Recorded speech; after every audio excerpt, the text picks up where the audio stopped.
So first section is going to be on the undergraduate experience. A lot of you expressed interest in talking about research, clinical experience, all that good stuff. So without further ado, here we go.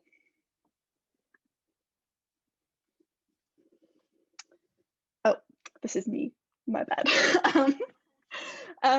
So our first just little tidbit is about what courses you need to take in your undergrad that are like considered pre-med courses. So I have this link here, and let me just really quick, for those of you who just came in, this is the presentation. But oh, thank you, Dina. She knew exactly what I was thinking. But here's the link to the full list if you want to see that. But basically, 1 year of bio, 1 year of gen chem, 1 year of OChem, 1 biochem course is recommended, 1 year of math, 1 year of physics, and 1 year of college level English. So those may vary from school to school, but the link I provided is for UCLA Med School, which is like pretty consistent with other schools. But if you have like a specific school in mind, you might want to look them up. But this is the general consensus among medical schools. And then for letters of rec, you're going to want at least 1 science professor you've taken a class with, and 1 ninth. Oh my God, I can't speak today. Sorry, guys.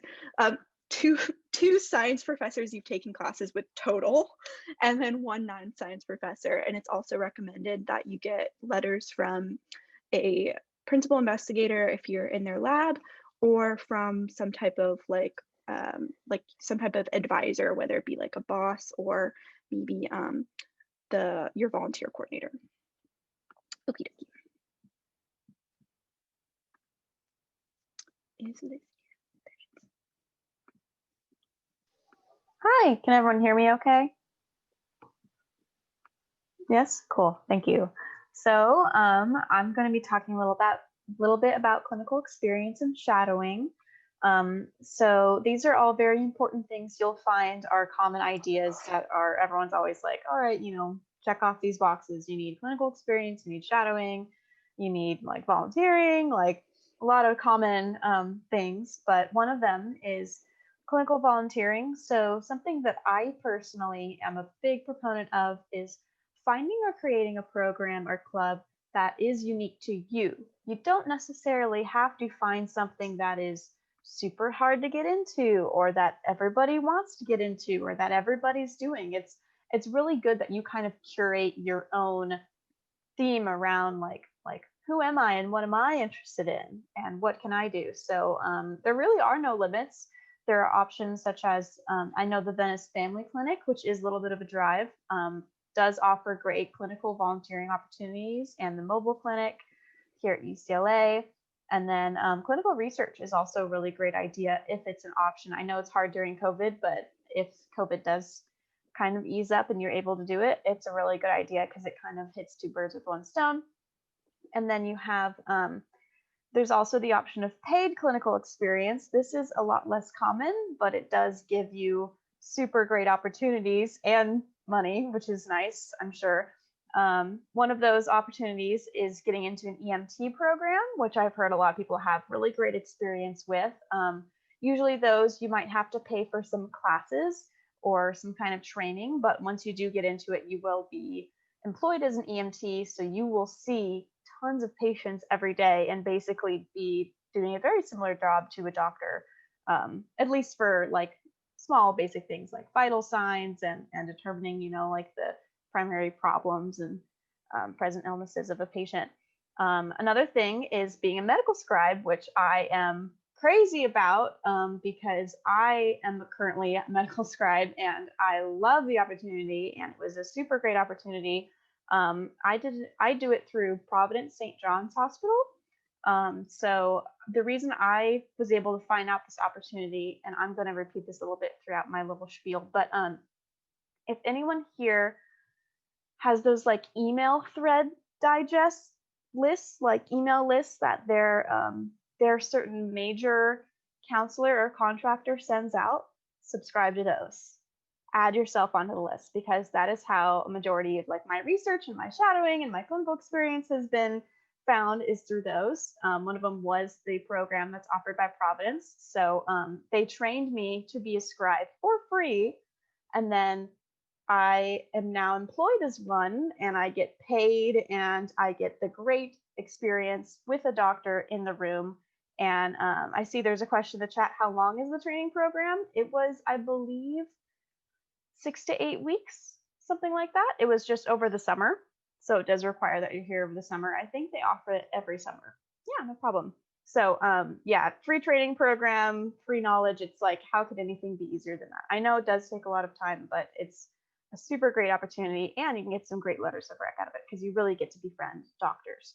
Another great thing is shadowing. So unfortunately, shadowing at UCLA is a little bit harder to get through, because I'm sure there's like tons of people always trying to break into UCLA and get shadowing experience, considering how many pre-med kids there are here. But if you do have any personal connections, or you can create them, something I recommend is something I literally did, was just go online and find doctors and email them, like local doctors. I know that's very brave, but that let me get the program that I'm currently in now. And I just emailed some random neurosurgeon and befriended him. And now I've been able to shadow neurosurgeries. And he is outside of UCLA. He's in his own private clinic, which makes it easier to shadow him. Also, important thing to note is if you're considering DO programs, you must shadow an osteopathic physician, or if you're considering any specific other programs, like I'm interested in neuro, so I'm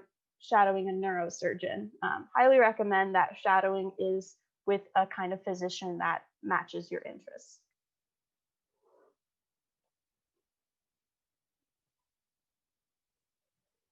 I'm good to go to the next slide, Sarah. Thank you. So another thing that's also very important is non-clinical volunteering.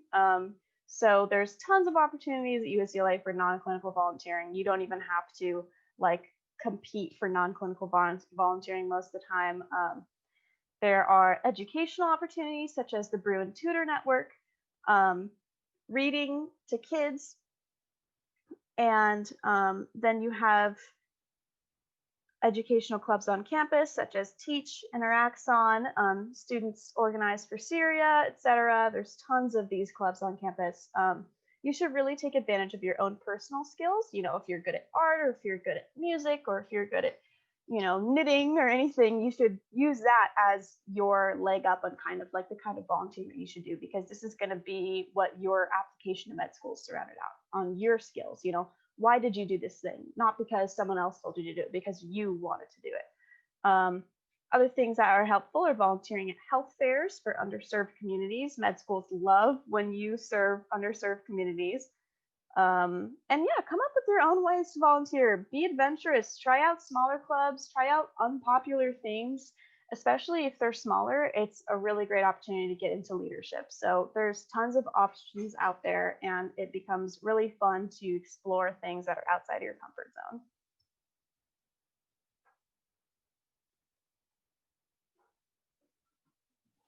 All right, so one of the difficulties that I'm sure most of pre-meds face, I faced in the first year, actually first 2 years, was applying to a research lab. And you know, that's not something that we receive mentorship specifically for at all, especially in a large school like this. So to start off, before giving you some of my tips of, you know, applying to research labs, I know I want to clear some misconceptions. One is that there's a huge myth going around, and I've heard this for my first 2 years, that you need to do enough scientifically for medical school. I promise you, medical schools don't care what type of research you do, because your science courses are what proves how scientifically well off you are. Nothing else does. And so the reality is that you can do any research you want. You know, basic science, clinical research, humanities, plant biology, chemistry, physics, whatever you want, really. And they're all equally valued, and no type of research contributes a certain meaningful advantage over the other, as long as that type of research applies to your own personal life story or to your own experience, or you can tie it into your own sort of narrative. That is the best thing you can do, regardless of whatever type of research it is. For example, I did music therapy research. And that was literally the highlight of my medical school application process. And the same thing would apply to you when you apply. So the goal is, again, to demonstrate an authentic passion and hypothesis-driven thinking. That's the point of doing research, and also a commitment to research, because medical schools want to see that you as a medical student are going to continue doing research. So you have to just prove that to them in any way, shape, or form. So, you know, and again, that shows that it's not sort of an item on a checklist that you want to just check to get into med school. So with that in mind, some of the tips that I sort of developed over the years with regards to cold emailing to get labs. Of course, finding a connection through a friend is something else. That is an easier process of getting in. And if you have that, kudos to you. But with regards to cold emailing, you can go to websites like the Graduate School for Biosciences, or just really any website with a faculty listing that has the faculty email or their graduate students' emails, or any lab that you're interested in at UCLA, and email them. So that's the first thing that you do. It's cold emailing. So when you email, I would suggest that you consider emailing the graduate students in the lab. So like the postdocs, the people who are working under the PI, the principal investigator, as they will be most likely to respond because they don't get a barrage of emails at all. And I, you know, with also that, you have, you know, I suggest that you keep the email short. So around 5-6 lines. You know, PIs and grad students a lot of the times don't have enough time to read through a whole email, and when they see a long email, they just put it in the trash. You don't want that to happen. You want it to be short and sweet. So, and within the email, you can offer to send your resume, or you can say that, you know, your resume is attached, just as a sort of byline. And, you know, if you want to show a little bit of interest, you know, and genuine, authentic interest, you can refer to a specific project that the lab is doing, and again, refer to it briefly. That will catch their eye. And, you know, in the final thing, this is something that I realized gets responses from everyone, is that you end the email with a question. Don't end an email with saying like, I look forward to your reply, or something like that. I think ending an email with a question gives, and especially when they see the last line and they see a question mark, that half second triggers sort of attention, and that's what gets you the response. And it works with me like you know, like magic. So I'm sure it will work with you as well. And again, the alternative is you could network with your friends and find an opening if you know anyone.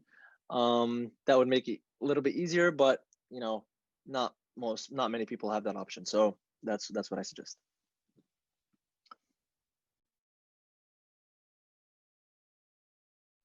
All right, guys. So I'm gonna chat for a minute or two about picking a minor. So a minor is by no means required for medical school, but I know several of us on board and several of us who are applying to medical schools have picked up a minor for various reasons. In my opinion, I think it's a really great way to explore a subject that interests you. You can look through, I put the link to all the minors offered by UCLA, and you might find one that surprises you. And it could be something that you can talk about in your applications and in interviews if you have taken some interesting courses for your minor, or if you have done some interesting research for your minor also. And I can just give myself as an example. I'm a disability studies minor. I started that at the beginning of my junior year, and I've taken some really, really amazing classes with the disability studies minor. I've taken a sociology of mental illness course. I've taken an autism and neurodiversity course. I've taken abnormal psychology, and many others. So it's just a really interesting minor for someone who is a STEM major, which I'm a neuro major. So it gives me a completely different perspective, more of a social justice perspective, which I think is really interesting. And it's definitely something I'm going to talk about when I apply this upcoming spring to medical school. So if you all are interested about the minor, feel free to direct message me, but otherwise you can check out these links to find the right minor for you. So I think one thing that ties in with all of what we just talked about with regards to research, volunteering, clinical and non-clinical, picking up a minor if you want, is crafting a cohesive narrative, and that cohesive narrative has to do with your extracurriculars. So, with all of your extracurriculars, the suggestion is actually, it's kind of a requirement now because of how competitive the application process is to demonstrate a certain sort of spike, a certain interest or passion that you have by participating in these extracurriculars that are mostly sort of revolving around this passion or interest. So, that could be a certain theme. So that can be, broadly defined, as long as you're able to relate some of your activities to each other when you start applying to medical schools. So, for example, we can have a student with an interest in cardiology who had, for example, an uncle who had a heart disease or problem with their heart. So they start volunteering at the hospital in the cardiology ward, or part of their volunteering is in the cardiology ward. They do research in heart disease because that ties into their own personal narrative. And then, for example, with regards to leadership, they participate and help lead initiatives that are aimed at reducing heart disease, or like advocacy programs. And another example, and that specifically ties into what we do here, and that's how a lot of us who are applying also found this interest is for example, students with artistic interests. And that is by no means weird. That is actually what medical schools want to see. The more sort of quirky you are, the more special you are, the more you can catch their eye. And again, the half glance here applies too. So we could have, for example, a clinical experience, someone volunteering in the hospital with the art card program, someone doing research with, like what I did, music therapy, for example, and leadership, participating, for example, in medicine and art. So this is stuff that, helps you create this cohesive narrative and shows really who you are and gets you that extra second that keeps you in the medical school application pile. So don't be afraid to be unconventional. Actually, you should be unconventional. That's the best way to move forward, in my opinion.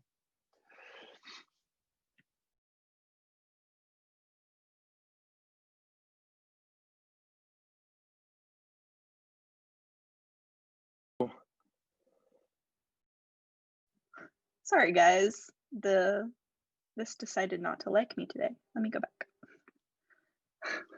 There you go. So there are multiple programs at UCLA that you could sort of tie into a certain interest or passion you have. There's a sports medicine program, the creative arts program, which I just talked about, if you have an artistic interest, for example, the Venice Family Clinic, which we also referred to, which Liz referred to, and then companion care program. And I'm sure there are many others that you can find online. And if you just do a surface level search, 5 minutes, you'll find many that you're probably interested in. So look out for those. And then there are also pre-health resources at UCLA. We have the Career Center. We have pre-health services, med mentors who are medical students at the David Geffen School of Medicine, and then UCLA One, where you can connect with alumni that are current medical students and physicians. So you can find mentors and network through that website. And then beyond sort of campus resources, we have Shamasian Medical School admissions blog, and then it offers free consultation. And we also, one thing that I used, for example, in the application cycle was going online and really seeing what students are, experiencing in the cycle. So although this is not really recommended, I used to go to Reddit, and you might see a lot of people, at least in the Reddit Premed, not the Reddit MCAT, people who know what they're doing and have some advice in the application cycle. Although I would suggest you steer away from the people who are, show-offish in that sort of forum or in forums like this, but get advice as you can. Okay, hello everyone. So I'm just gonna walk you guys through this daunting thing that is the MCAT, and kind of hope to show you guys that it isn't really as daunting as a lot of people might show it out to be. So the actual breakdown for the MCAT, it consists of 4 multiple choice sections. So there's no free response, nothing. It's just all multiple choice. And the breakdown for it is you have the first section, which is Chem Phys, or CP, you might see it abbreviated. And then the second section is the CARS section. And then you have a 30-minute break. Then you'll have the bio section, or BB. And then you'll have the psych-soc section, or PS. So I just kind of wanted to show you guys like all these different ways you might hear or read of the different sections, how people might refer to them. And so how these sections are scaled and how it's graded, it's kind of strange. So each section, it's scaled from 118 being the lowest score to 132 being the highest. And your total scaled score will be a sum of the 4 individual section scores. So the MCAT scores can range from either being 472 to 528. And the scaling is a little weird sometimes because depending on what test you're in, the scaling could be very different, how people did on certain sections, what percentile you land in. It kind of is, they fall within the same regions, but just the scaling can be different based off of sometimes what day you took it, how many people took it, and then how people did when they took it. And also, the first thing you probably want to do if you're starting to look into the MCAT is definitely register for an AAMC account. So AAMC is kind of the big proponent of where you get any information about the MCAT and even just medical school in general. So any MCAT information, any updates, I know with COVID, they were having a lot of different updates. And then also your AAMC MCAT prep materials will all be through the AAMC MCAT page, which I have listed here. I didn't add it in here, but also to note, following the Twitter for AAMC would also be probably really important. And keeping, when you're in the MCAT like studying cycle, you probably want to have their notifications on because they're always tweeting stuff. So in terms of MCAT preparation, so the first thing that I would say is to find your study materials. And there's a lot, like there's a lot to choose from. But first and foremost, the most accurate study materials, and accurate meaning the materials that are going to be most like the test that you see on your test day, will be material from AAMC. So that includes the QPACs, the section banks, and the practice tests. But these are very, very, very precious materials, and you should keep them to be used closer to your test date. That way you just kind of have a better idea, and you can also kind of gauge how you're doing if you're closer to your test date, and that way it's more consistent when you get to your actual test. It won't be as scary or surprising. You also can use, so in the meantime, until you're saving your AMC stuff, you can use third-party study materials. So some of the most popular ones that I know of are Princeton Review, Kaplan, Khan Academy. There's also Jack Weston, UWorld, Altius. There's so many different ones, and I wish I could give you like, this is the best thing to use, but there's just so many that sometimes it can be really overwhelming. But these are ones that I know. I mean, I did use Altius, I used UWorld. So those are just things that you could do. There's also the option for classes. So I know right now it might be a little different because I personally had an online or in-person class that kind of switched to online because it was from January to April, and it kind of switched to being online. But I did the Berkeley Review class, which was in Westwood. And there's also, I know Princeton Review is in Westwood as well. I know though that these classes are pretty pricey. So if you aren't able to spend the money, it's not like you have to take the class to do well. It's more of like, if you feel like you need the extra help, if you need, for me, the sense of community of having other people, knowing that they're going to be taking it near the same time as me, that helped a lot. But it is expensive. So that's something to keep in mind. So once you have your study materials, the best thing that you could do is set up a study schedule. So ideally, you want to have about 3 months of study time before your actual test. So I would say that you find a test time or a test date that you want, and you sign up for it, and then you backtrack from there. And you can figure out your study schedule. And so some resources, I know my Berkeley Review class had like a recommended study schedule, which I would stray from depending, but I know I spent a lot of time kind of bouncing around, didn't know where to start. So the first thing that you probably should do is definitely set up a study schedule, figure out what works for you, what you can get done in a day. Don't go off of, oh, I need to study 10 hours today. Go off of how much can I get done and feel productive and feel happy with how much I've done that day. Whether that's doing one really intensive section or whether that's doing 3 different sections, just go off of yourself. And so also really important is backtracking from your test date when making the schedule and figuring out when you need to start taking practice tests. So for me, I think I started taking practice tests like a little over a month before my test date. So I wanted to kind of be completely open with you guys and tell you about my own score, my own personal advice. So my score breakdown, I got personally a 513. And so that the 127, that is kind of showing, you might see this too, but that's kind of showing my each section and what score I got in each section. So for number one, I know people have made the MCAT out to be this like super scary, really terrifying test. Try not to listen to it as much as possible. If you prepare really well, if you study really hard, there's really not that much that can surprise you. And at the end of the day, it is a test. You can take it multiple times.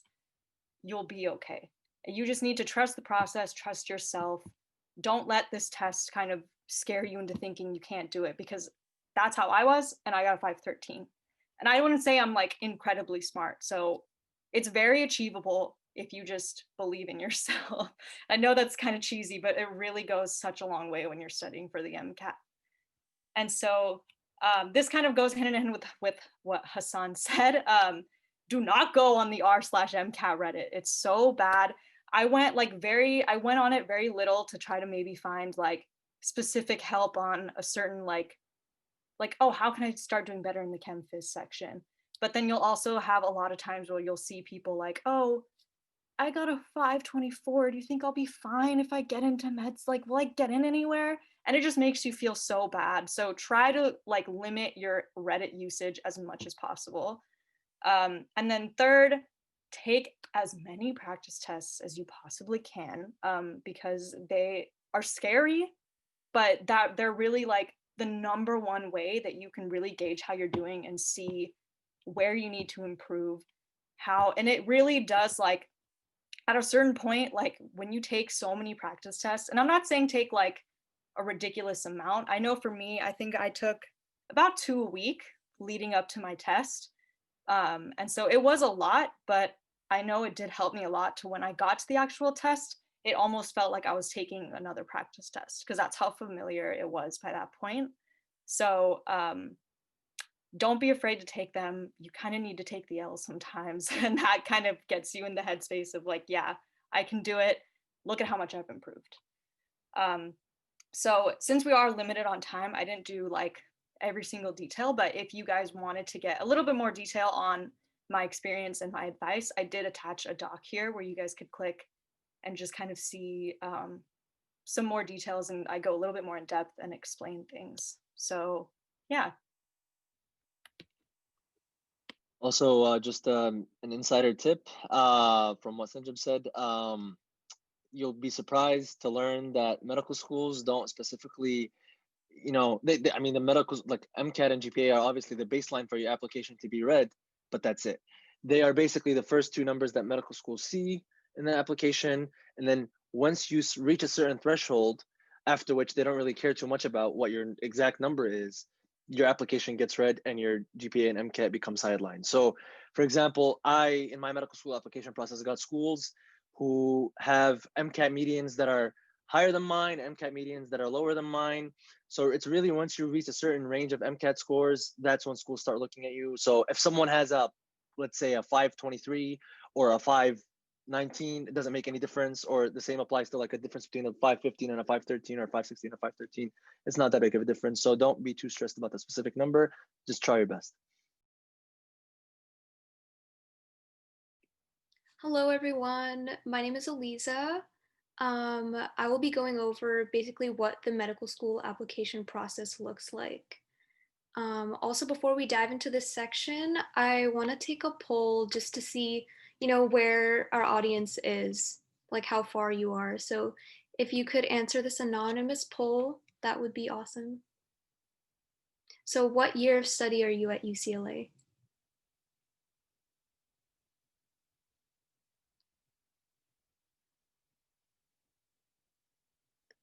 I think we have a lot of second years and a couple of third years. We have one fourth year. Okay, cool. I'll end this poll.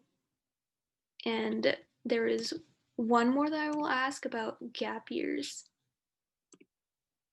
Oh, actually, no, career path. So how many of you are considering an MD program, a DO program, MD, PhD, undecided, anything in healthcare?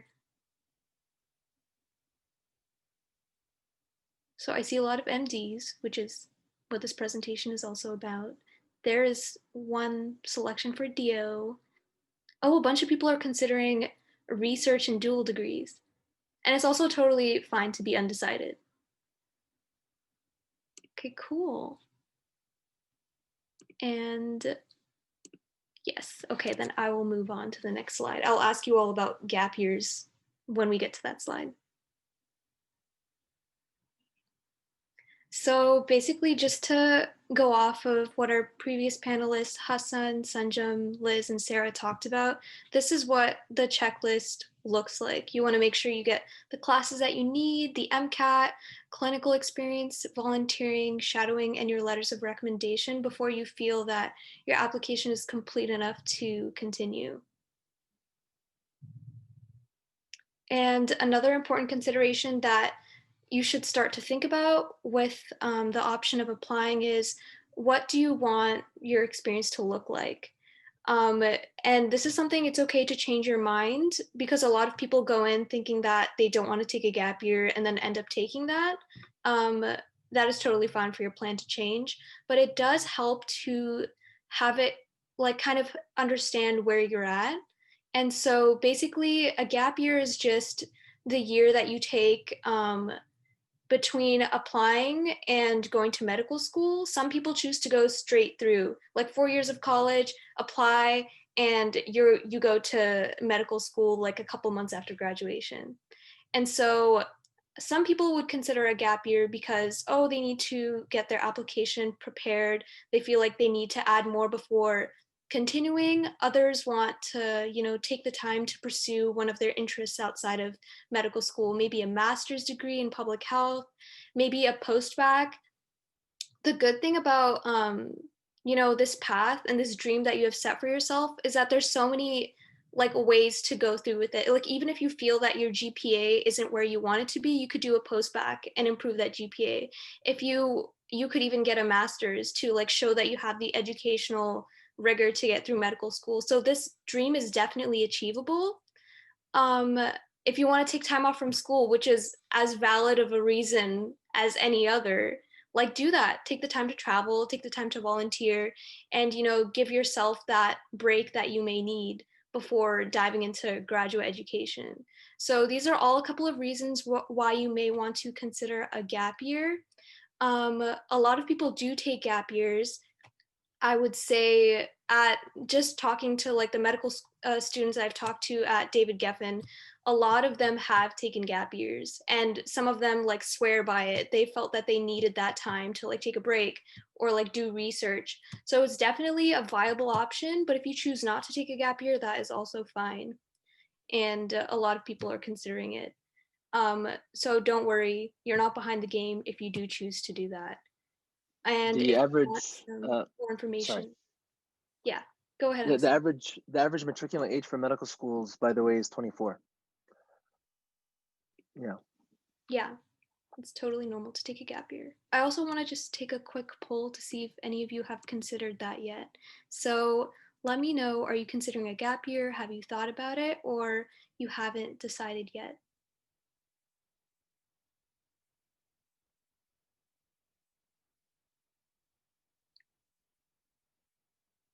So we have, as of now, many people are considering one gap year or haven't decided yet. Okay, maybe this next slide I can go into it more than what a gap year would look like. So I will go over the with one gap year first, since I know a lot of people put that on the poll.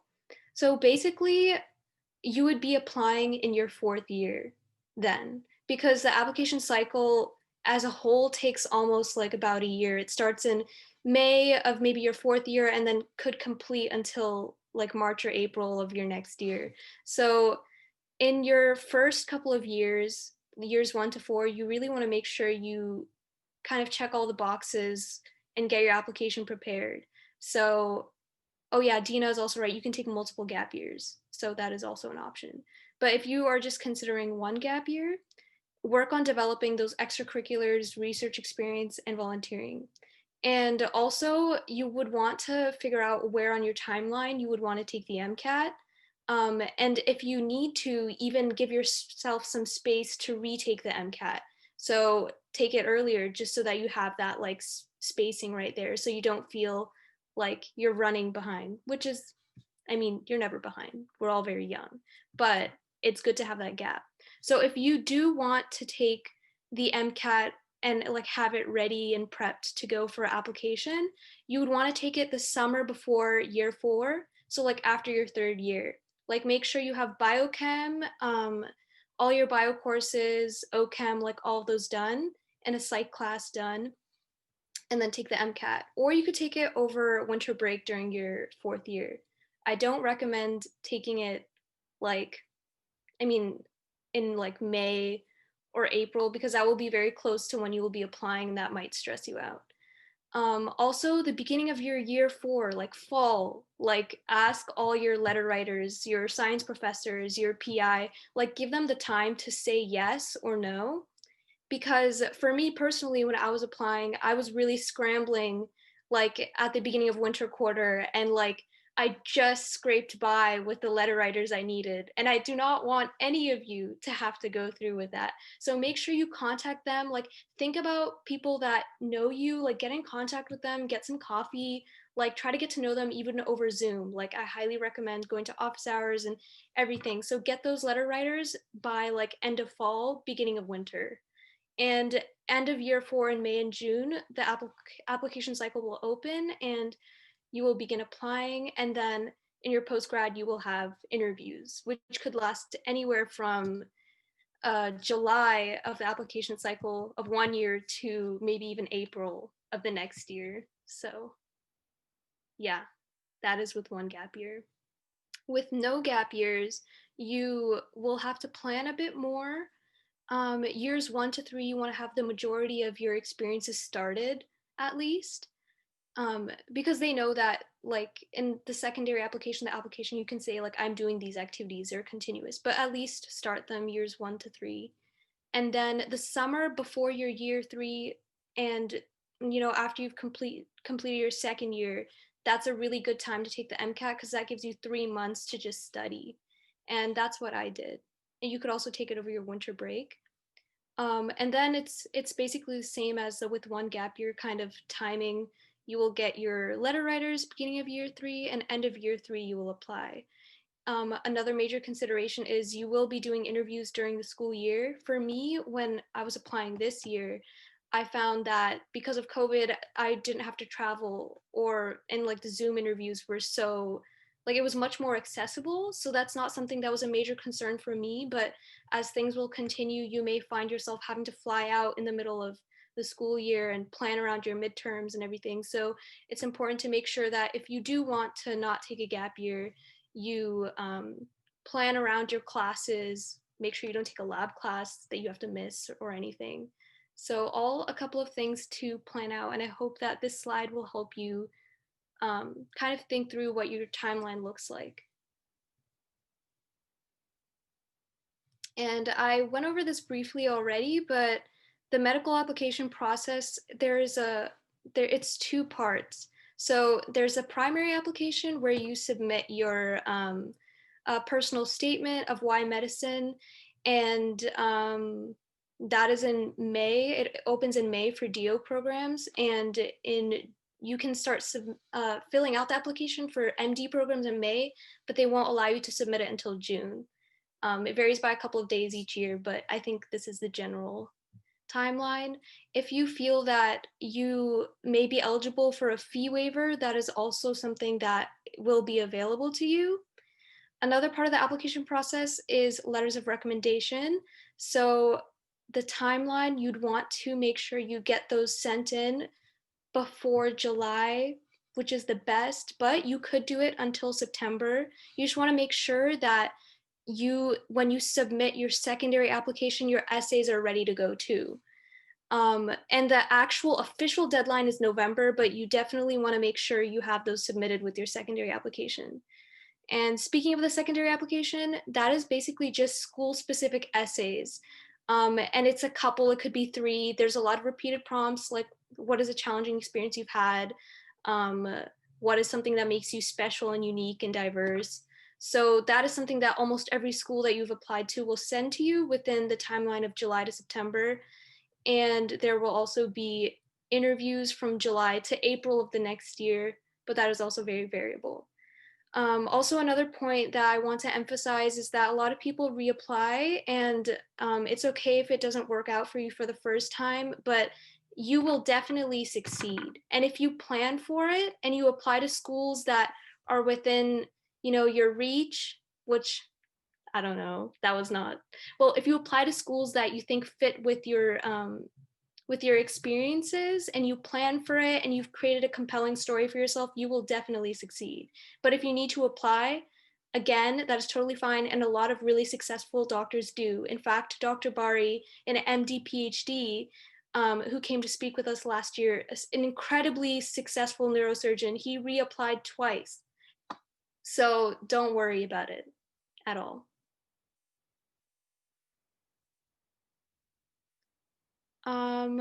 Okay, so there are, not a lot of people know about this, but there are 2 different degree options that you have to become a physician. And the most popular and famous and well-known is the MD degree. So that is a doctor of allopathic medicine. And just going over briefly what that means, MDs focus on the diagnosis and treatment of disease. It's a 4-year program in the United States, and you take the USMLE licensing exam. And you have full practice rights globally, so if any of you are particularly interested in global health, going to another country and maybe offering healthcare, an MD degree will take you anywhere you'd like to be. If you're considering pursuing a PhD as well alongside your medical career, then you can also get an MD PhD. A doctor of osteopathic medicine is also another route that you can take in the United States. They emphasize a holistic philosophy, placing additional focus on the body's ability to heal itself, prevention, and the patient as a whole. And you basically study the same medical curriculum, except for there is an additional part to the curriculum, which is osteopathic maneuvers. You get additional 200 hours additional training of being able to physically manipulate the body tissue. And you can practice any specialty. DOs and MDs now apply to the same residencies, and you may find that a lot of your primary care physicians, maybe your doctor, your surgeon, is actually a DO. So this is definitely another route that you can take. I applied to both MD and DO programs, and a lot of people do. DO programs emphasize like that connection between the mind, body, and spirit, that holistic philosophy, and that really aligned with what I wanted to practice in the future. So definitely you can take the DO route. And generally, because the program has been around for less time than an MD program has, they generally take lower MCAT scores, although it is definitely a very competitive program. So if you find that like you're not within the range of an MD and you would prefer DO, or that the holistic philosophy is something that you are totally interested in, then definitely consider DO programs, and there are several throughout the United States. If you want more information, I have some links that you can read up more about this. Yeah, and so these are some websites and blogs that we have listed. Something that we didn't really get the time to really go over in this presentation is how COVID-19 is affecting medical school admissions. So I'd definitely read into that, because that is something that is definitely affecting how you may be able to volunteer. Or even the secondary application essays are now asking, how did COVID-19 affect you? So there have been a couple of changes. I definitely recommend that. Oh, and I see Karen's message. So DOs have practice rights in the United States and also in several countries, but they do not have full practice rights in every country internationally. So that's definitely a consideration. A lot of DO programs and medical schools in the United States still do like global health programs. And so you're definitely able to have that global health experience, but there are some limitations to be aware of and where exactly. And also to emphasize, this is very important, the journey is long, but this is a process focused on growth. So do not be stressed. I think this is a really important quote to think of. And remember, I'm learning every day to allow the space between where I am and where I want to be to inspire me and not terrify me. You will succeed. And we hope that this presentation was helpful to you. Having medical school is very different from what I've heard from the medical students that I am friends with. It's a very collaborative environment. Everyone wants you to succeed. So don't feel that there's any level of competition. There is enough space for all of us, and we will get there. And there's counseling resources on this slide as well, because it can be overwhelming. Do not be afraid to get some support. The RISE Center is amazing. They have a lot of resources on Zoom as well, if you'd like to check those out. And now All Q&A. right. Oh, sorry, Lisa. Yeah, now Q&A. Thank you everybody for being so quiet and patient while we went through all of that information. I hope it was helpful. So we did start a couple minutes late, so we're happy to go a couple minutes past 7 to answer questions. So you may either put questions in the chat or feel free to use the raise hand function and ask questions over the mic. We'd love to